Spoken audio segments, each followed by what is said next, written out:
I was an RN and loving mother of two at the time of my death. My son was 17 and my daughter was 5. My husband became more and more threatening and I was planning my escape. The day he killed me, I went to the courthouse to ask about a PFA and made an appointment to get one for the next morning. Then, I spoke to a lawyer about filing for divorce, and the whole time I knew he was stalking me and watching my every move. It was Ash Wednesday, and my children were not at home that night. When I tried to leave, he shot me 3 times at close range with a .357 Magnum. Lewis Dowdle Jr. was sentenced to life in prison without parole.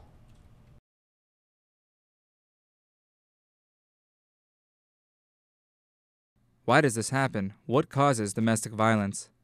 What causes domestic violence? I think it would be impossible to just pinpoint one thing as the cause. There are a number of factors that would contribute to domestic violence. One of the primary ones that I think is important to think about right now is the impact of economic stress on the families, because we know that when there are more financial problems, there tends to be more conflict within families, and incidences of domestic violence also tend to go up in the home. Parents who are able to find jobs and support their families is the best solution for preventing domestic violence. Certainly that's not the only thing that's needed. That's where the Lawrence County Crisis Shelter steps in. The Crisis Shelter of Lawrence County empowers and advocates for those affected by domestic violence, sexual assault, and other violent crimes. We inspire and educate citizens to create safer communities and break the cycle of violence. We provide training to law enforcement, medical professions. We do hospital in-services for domestic violence awareness. We have a prevention education team and a outreach department who provides trainings in high schools, actually in all of them in Lawrence County, and we hold many trainings throughout the year to help facilitate a more organized system for victims of crime. The Crisis Shelter provides an array of services with an ever-expanding list. We like to get the community involved by doing a lot of events with other agencies. We do individual advocacy with clients, but we are also very popular when it comes to doing systems advocacy. We have tons of members of the community that are an active part of our agency every day, whether it's word of mouth, if it's at church. Typically we get a lot of referrals from the hospitals and naturally the police departments. Our agency also files crime victim compensation claims, and that's something that I have to do. Anything that is related to reducing stress in the family or helping people learn how to better manage conflict and problems in the family is going to have a positive impact. So education can also play a role. We know that children who grow up in homes where there's been past abuse are more likely to then see aggression as a way to solve problems, and therefore you can have a generational spillover of domestic violence in the home. So any type of education that can help interrupt that cycle and help teach people better ways of coping with conflict and what's okay and what's not okay in dealing with relationships is positive. It's a proven fact that boys who witness domestic violence in the home are 2 times more likely to become abusers when they reach adulthood. So I think it's really important to talk to them when they're young, because sometimes that's all they know is what they witness in their house or in the media. So if we talk to them and say this is a healthy relationship and this isn't, this is not normal, then they get that sense at a young age. We go to all kinds of different schools. We go to community events. We talk to kids ages pre-K through college. So we do presentations on touching safety, presentations on bullying and cyberbullying, technology safety, things like that. So we talk to all ages, and we also do community events too. And one of the most recent things that we've been working on, it's been established for about a year, but we've been working on improving and expanding, is called SAVE. It stands for Students Against Violence Everywhere. And the Crisis Shelter of Lawrence County expanded it, so it's Save 4, and it's to empower, educate, engage, and encourage students. And so we go to all the county schools and we talk to students, and they're kind of the leaders to promote anti-violence and non-bullying. Some of them that are really young, they seem to understand and they care about it a lot. So that's important. I think that's really good too, to see when we go out there that they care about it. And especially the students who join the Save Club, because it's an extracurricular activity. They don't have to be in, but they choose to be in it to stop violence. I know one thing that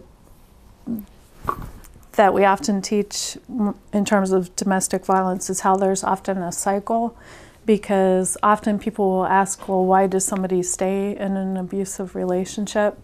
And what happens is that there's a cycle, so that usually in couples where there's violence, it's not always violent. And after a violent episode, there's usually a period of time when the aggressor asks for forgiveness and the couple promises to change.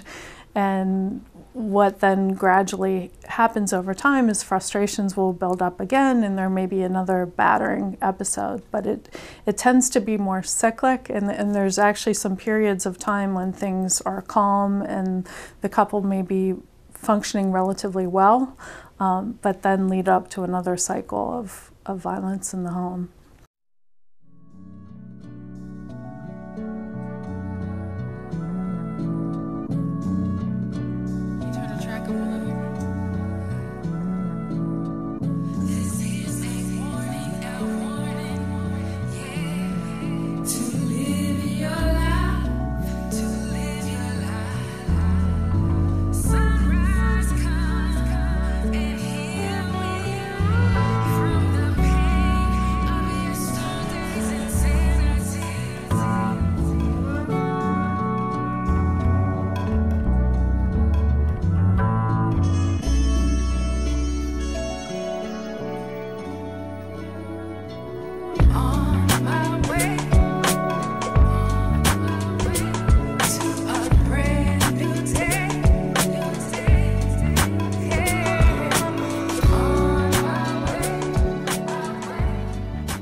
Well, I think the most important thing for somebody to leave an abusive relationship is to feel like they have alternatives. And one of the best predictors of whether or not somebody continues to stay in an abusive relationship versus leave an abusive relationship is whether they actually have a place to go, and whether or not they feel that they'll be safe and protected and their children will be taken care of if they leave that relationship. And I think that's why places like the crisis shelter are so critical for people. Without that, people would probably be more likely to stay in those relationships.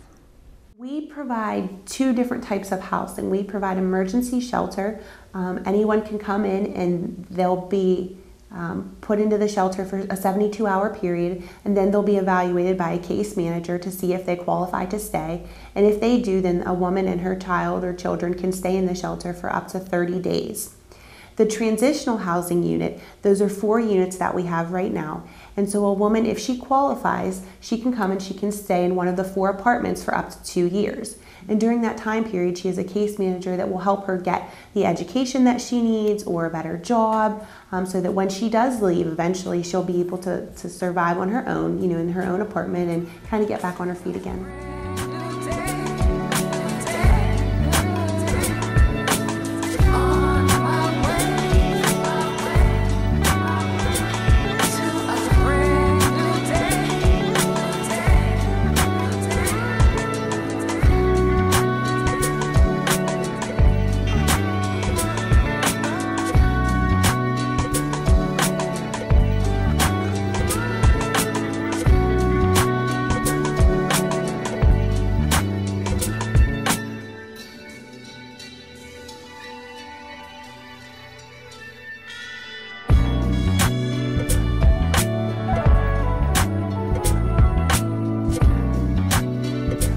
Silent Witness Project honors and remembers those who have been murdered in acts of domestic violence around the world. Our local exhibit also honors survivors who have overcome the threat of violence in their lives and to their lives. The Silent Witness National Initiative began in 1990 with a group of 8 women from St. Paul, Minneapolis, who decided to address domestic violence murders in their community. This grassroots project soon spread to other states and is now present in all 50, as well as in other countries. These witnesses represent a small number of those who have died in Lawrence County. Thousands of adults and children suffer the effects of domestic violence in this community every day. Domestic violence is a community problem that requires a community solution. Awareness is the first step to prevention and intervention. Join us in stopping the violence now.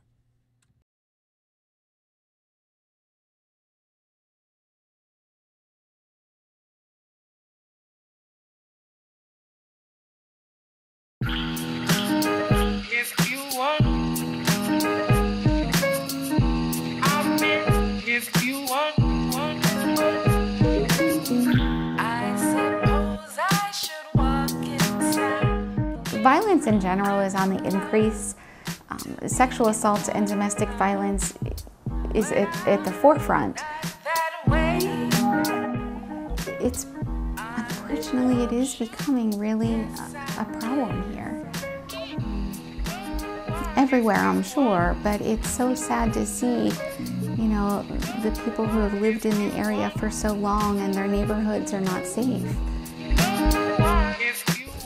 Crime affects everyone, and no one knows what goes on behind closed doors. The Fight for Zero website has information on it about domestic violence and different types of assault for teens and for parents. And so you can go online and there's actually a live chat. So maybe someone who has a question or thinks they're a victim but they're too shy to step forward, they can go, just like they would do on Facebook or AOL Instant Messenger, they can talk with someone who's a trained professional here 24 hours a day, just type it in and ask them questions and they can get help that way. I would love to think it could be stopped. I mean, I guess that's sort of the big question. Can we ever completely do away with evil or the darker side of human nature? And I don't know that we can ever completely eliminate it, but I certainly think we can do a lot better than we're doing now.